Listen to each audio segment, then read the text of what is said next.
Hey everyone, we are in chapter 14, nervous cells and tissue, slide 19. We've discussed the basics of neuron anatomy and glial cells. We've looked at how graded potentials can lead to action potentials if the graded potentials reach a strong enough threshold of sodium ions rushing in. Now we're going to discuss different types of neurons, because neurons aren't always just the ones that you see traditionally, like this one here, where it's got a big cell body on one side, it's branched, and then a really long axon, and it's got the axon as branches. Some neurons do look like this. In actuality, with the histology, those neurons would look something like this. Let me point out one. You can see a cell body right there with little dendrite branches coming off, and then a long axon, and axon terminals out here somewhere. It's hard to tell where exactly, but that would be a single neuron. Sometimes neurons can look like what we just described. Sometimes the dendrites can branch really crazily. Look at all those huge dendritic branches. Sometimes axons are really long. Sometimes neurons are really small. There's a huge diversity in the size and shape of neurons, just depending on where you find them, depending on how they need to communicate. So when we go over this here in a second, I'm going to categorize neurons based on shape and based on function. When we divide them into functional categories, remember, we can divide that into sensory input, decision-making, integration, and motor, we'll learn this term, efferent output, control of something, output control.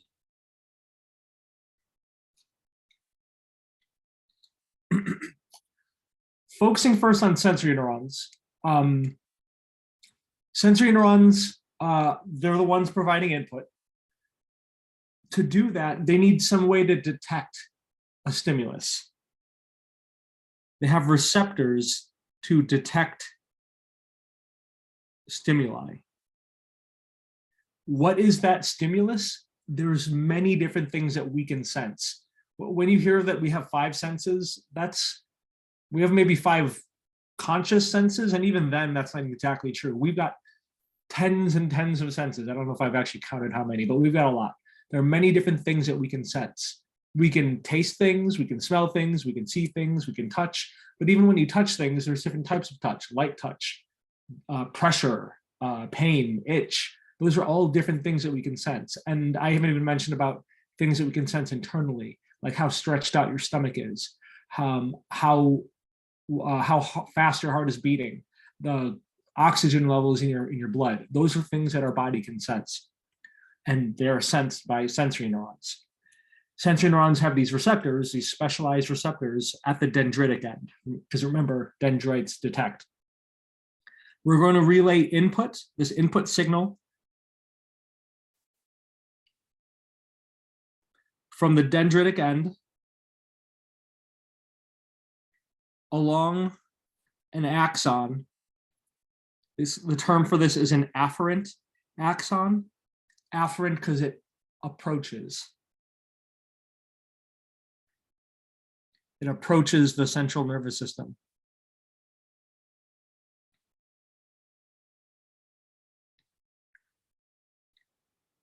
That signal continues and reaches the axon terminal. That axon terminal is found in the central nervous system, the brain or spinal cord. Dendrites are out in the peripheral nervous system, while the axon terminal is found in the central nervous system. So this neuron is spanning peripheral to central, and the signal is going from peripheral to central. I want you to pay attention to how I drew this neuron, the one in bright blue.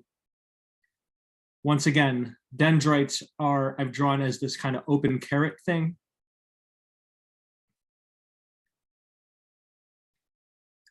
I drew the axon terminal as this triangular thing. I drew the axon as just a really long line. and then the cell body as a circle.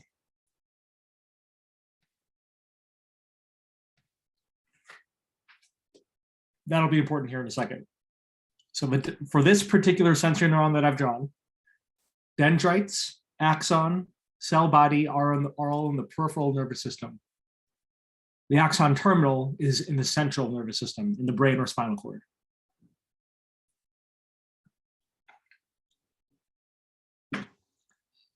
One shape of sensory neuron, one common shape of sensory neuron is pseudo-unipolar. Let's break that word down. It's a long word. The P in pseudo is silent. It's just pseudo. Pseudo means false or fake. Uni means one. Polar means side. Remember polarity when we learned in epithelial tissue? Pseudo-unipolar, the idea here is that it looks like it only has one side, I guess, because if you look, let me draw out one. Here's dendrites. It goes straight from dendrites to axon. So the cell body is not in between dendrites to axon. The cell body is off to the side, and then the axon ends somewhere. Here is your axon terminal. Cell body is off to the side.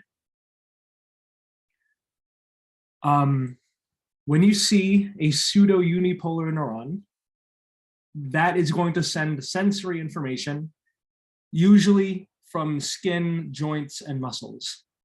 Am I feeling something in my skin? Am I feeling something in my joints? Am I feeling a stretch in my muscles? The term for that is somatosensory. Somato means body, or soma means body. So it's kind of a vague description. You're feeling something from your body. You're always feeling something from your body. Somatosensory neurons. These are neurons that detect touch, temperature, pain, itch, joint position, muscle stretch. The cell body is off to one side. The shape is pseudo-unipolar. So functionally, they're somatosensory. Structurally, they're pseudo-unipolar. By being this long axon with the cell body off to the side, you're more directly sending a sensory signal to the central nervous system. Sometimes the dendrites are covered in connective tissue. Remember Meissner's corpuscles or Pacinian corpuscles? Those were connective tissue coverings around a dendrite on a pseudo-unipolar neuron. That's our neuron. And in red is the connective tissue covering. Or sometimes there's a special neuroepithelial cell. We saw this with a Merkel cell. Merkel cell is found in stratum basale of the epidermis. The Merkel cell is its own cell, which then signals to our neuron, our pseudo-unipolar neuron. Now my drawing is a simplification of what it looks like. Obviously, it doesn't look like this simplistic drawing.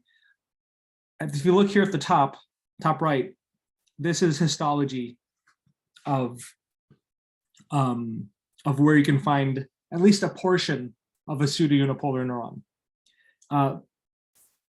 The dendritic end is going to be found, say, in the skin. But the cell body is found in a region called a ganglion. We'll introduce this word later. It's a region in the peripheral nervous system.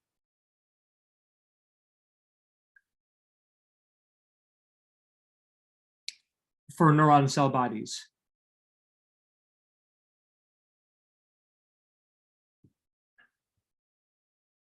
So if we take a look at what we see here,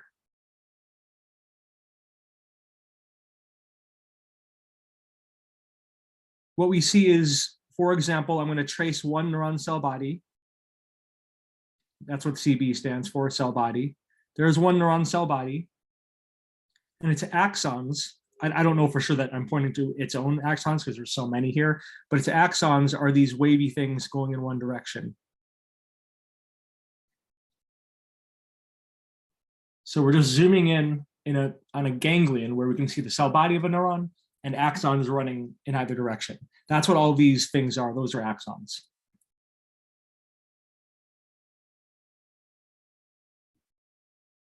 We'll look at more videos, and there's more videos of ganglia where you can see neuron cell bodies and axons running along one direction.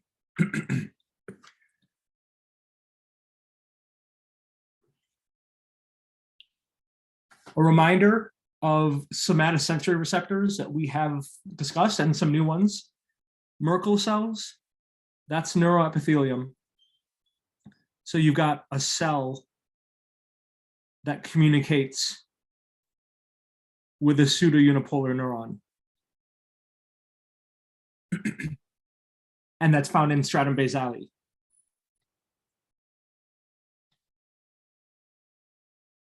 Meissner's corpuscles, remember we've learned about these.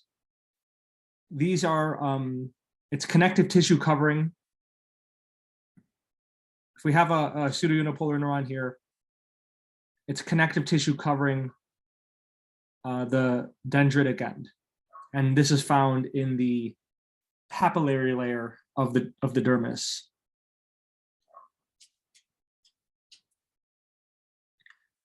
The Pacinian corpuscle, we learned, is a connective tissue covering of a dendrite found in the reticular layer or deeper for deep pressure. Merkel cells are for light touch. Meissner's corpuscles are for flutter, stroking, and grip. Pacinian corpuscles are for deep pressure, deep vibration. So there's a difference between light flutter and deep vibration.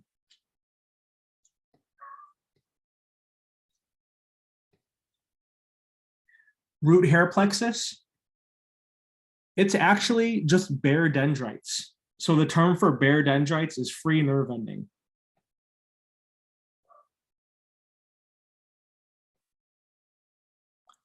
So the dendrites that you see here extend as part of a pseudounipolar neuron to somewhere else. The dendrites that wrap around a hair that sense hair movement, that's just the bare dendrites, free nerve ending of a pseudounipolar neuron. Other free nerve endings include nociceptors and thermoreceptors. Nociceptors, this responds to cell damage, so what you're sensing, what you feel, what you perceive, this is pain. Like a thermometer, thermometers measure temperature, a thermoreceptor detects temperature, so respond to temperature changes. Once again, these are also free nerve endings of a pseudounipolar neuron. They're found throughout the dermis and extend even to the epidermis in some cases. One more that you haven't, that we were going over for the first time, is a Ruffini corpuscle. A Ruffini corpuscle is another connective tissue covering. Connective tissue covering around dendrites. Ruffini corpuscles, they respond to skin stretch. Ruffini corpuscles respond to skin stretch. So these are all different types of sensation because we have different receptors. The connective tissue coverings allow for adaptation for flutter, for stretch, for deep pressure. If you have bare nerve endings, that allows for, if it's wrapped around a hair bulb, you're detecting hair movement. If it's somewhere else in the skin, you can detect temperature or pain, cell damage. And then with Merkel cells, you get to detect light touch, and because they're located more superficially in the skin.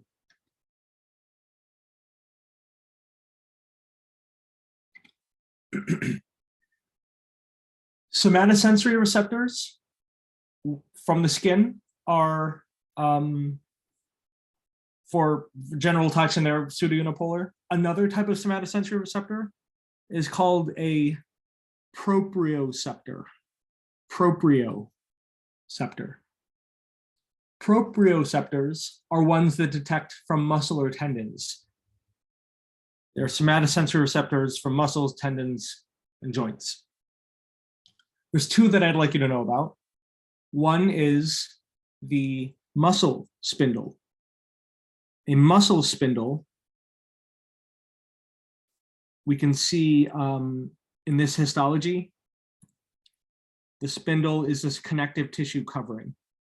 And the connective tissue is covering dendrites, and these dendrites extend somewhere towards the brain or spinal cord, and the cell body is off to the side. So if I draw this more simply, draw it down here, we have our pseudounipolar neuron. The somatosensory neurons are pseudounipolar, and the muscle spindle is connective tissue covering the dendrites. What muscle spindles do is they detect how stretched out your muscles are, your skeletal muscles are. They detect the length of your muscles. This is important. The best example I can give here is if you ever work with rope or even a leash. Let's say your dog is on a leash. If it's a really long leash and your dog isn't quite far away, that leash is going to be very loose. So the dog can move around, and if you're holding the leash and you're not looking at your dog, you won't know that your dog is moving around because the leash isn't tight. If you want to know where your dog is without looking, you want to pull some slack on that leash, have it a little bit tighter. Your muscle spindles are basically detecting how stretched out are your muscles, how stretched out is the leash. You want to know at all times how stretched out your muscles are. It's important for gauging how much you need to use your muscles, how much you can stretch out. It's good for protection so that you don't tear your muscles and overstretch them. The term for this, if you want just slight tension on your muscles, you want to maintain muscle tone.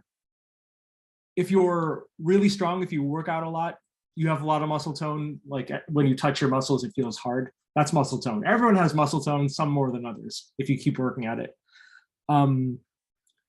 Otherwise, you'd just be a bag of muscle goo. I don't know. But everyone has muscle tone. Your muscles are always slightly contracted. One example of where this receptor is being used is something called a stretch reflex. The stretch reflex is where you're familiar with this. You probably, one good example of this is the knee-jerk reflex. The knee-jerk reflex is an example of the stretch reflex. If you take a look here, first step, the muscle spindle detects the stretch.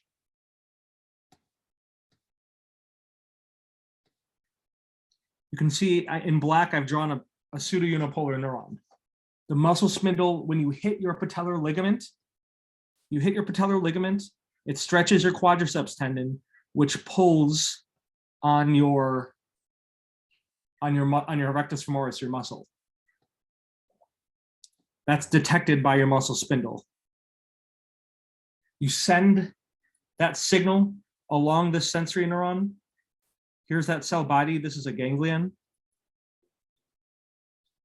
And we send it into our spinal cord. Our spinal cord is the central nervous system. From there, we can then control another neuron. I'm simplifying here, but we can control another neuron that signals to the muscle to contract, and then you kick your leg out. You extend your tibiopatellofemoral joint. You do this so that you don't overstretch your muscle. Because when you contract, you shorten the muscle. Repeating that again, when you tap your patellar ligament and therefore quadriceps tendon, when you tap it, you lengthen the muscle. You're stretching the muscle out.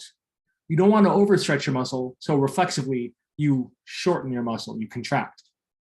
And the muscle spindle is what mediates this. You need to detect the stretch, and that's how you detect the stretch.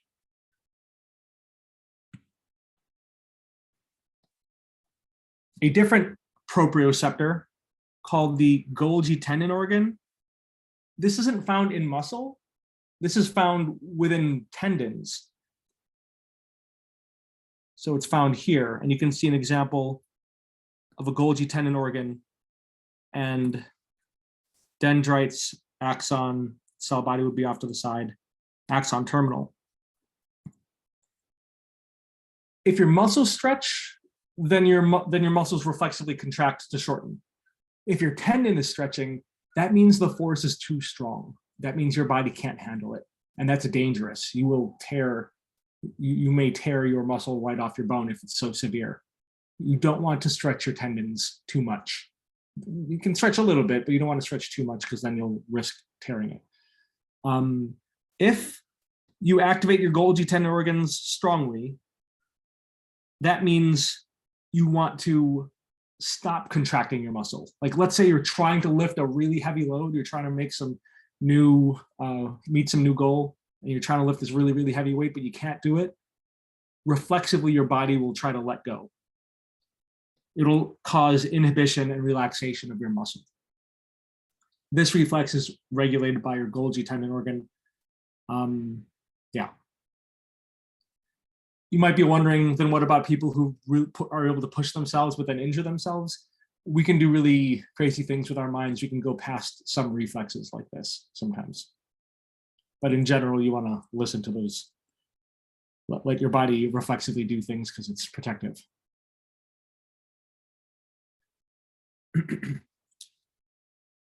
All right, all of those, let me repeat them all. There was a lot.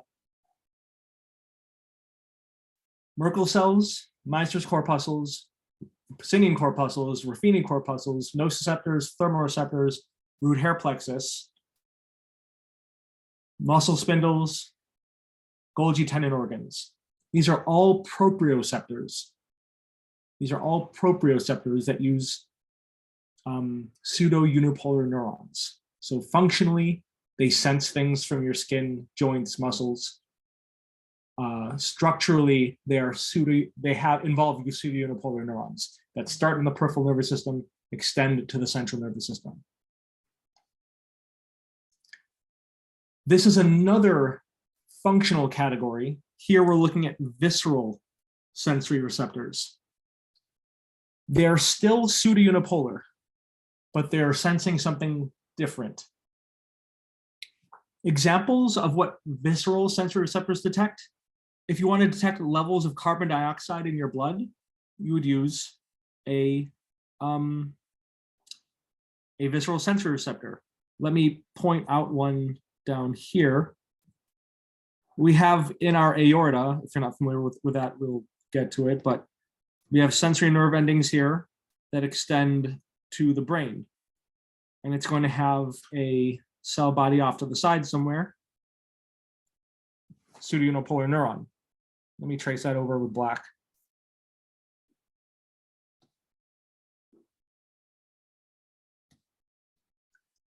Those dendrites would be detecting levels of carbon dioxide in your blood and sending that information to your brain. Or we could have mechanoreceptors. That means you're detecting some kind of physical stimulus, mechano. You can detect the stretch of your bladder.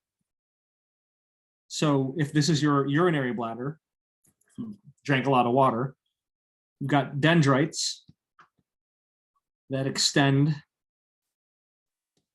to your brain, and the cell body will be off to the side. So you're still using these pseudo-unipolar neurons. You're detecting things, you're detecting the state of your organs. How stretched out are your organs? Is your stomach full? How's your blood pressure? Maintaining things about your organs. How stretched out your lungs are. A lot of stretch for organs because your organs can fill up. But usually anything from your tracts or blood vessels.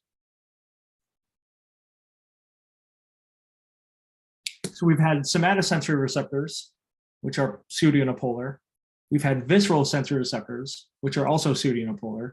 There's a third category of sensation. I told you we have a lot of senses.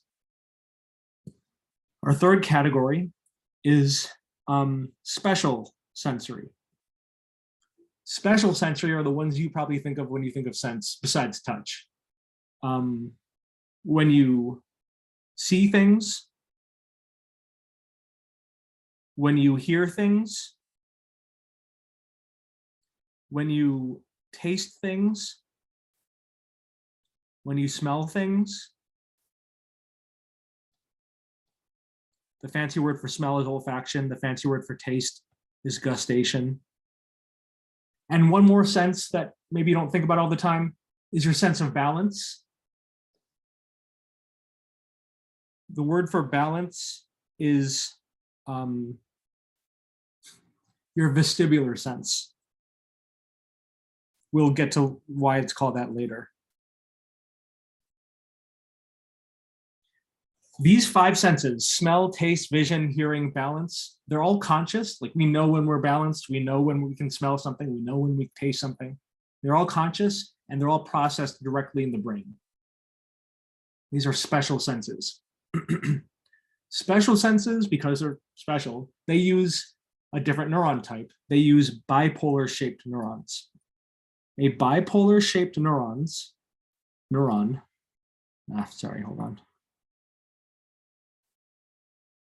A bipolar shaped neuron looks like this.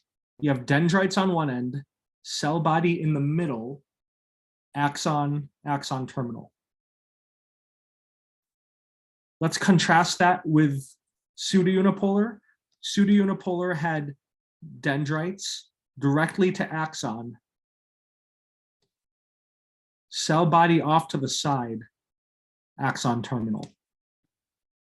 Slightly different, but that slight difference makes a big difference. So it's not pseudounipolar.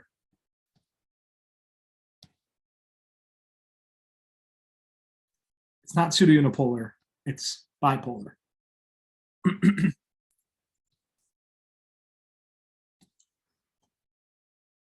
Because this information is already close to your brain, these neurons don't need to be very long. Like if you see something, the brain's right here, you can process next door. Neurons don't need to be very long. Because they don't need to be very long, these axons are not myelinated. The axons of these bipolar neurons are not myelinated. I'm going to erase the pseudounipolar one.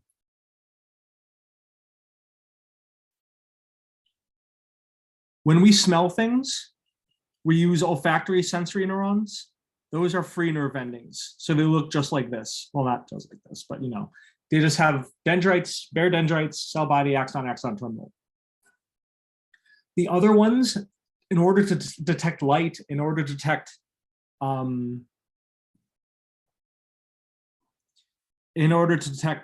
sound or balance, which is really your head movement, in order to detect taste, things that you taste, you need special receptor cells, special neuroepithelial cells. For taste, they're called gustatory cells. For vision, they're called photoreceptors. And you may have heard of these photoreceptors, rods and cones. Those are photoreceptors. For hearing and for head movement, for balance, they're called hair cells because they have these little stereocilia. Remember these? We learned that as a apical structure of epithelium way back in chapter 4. If you look here on the left, this is histology from the retina of the eye. You can see photoreceptors, so a single photoreceptor. It's hard to outline just one, but this would be one photoreceptor, approximately, what I've just drawn there in blue. That photoreceptor would communicate with a bipolar cell. Here are its dendrites, axon, or dendrites, extension, cell body, axon, axon terminal. And then there would be another neuron, which we'll discuss later, that goes to the brain. So these bipolar cells are very short. A lot of sensory neuron types because we have a lot of different senses. So I'll let you digest that a little bit. Next video, we'll go over the other neuron types, functional ones. We just went over sensory. We still need to go over input integration. Sorry, that was input. We just went over sensory input. We need to go over the decision-making integration neurons, and we need to go over the motor efferent controlling neurons. So see you in the next video. Please let me know if you have any questions. Let me know if I can clarify anything. Thanks.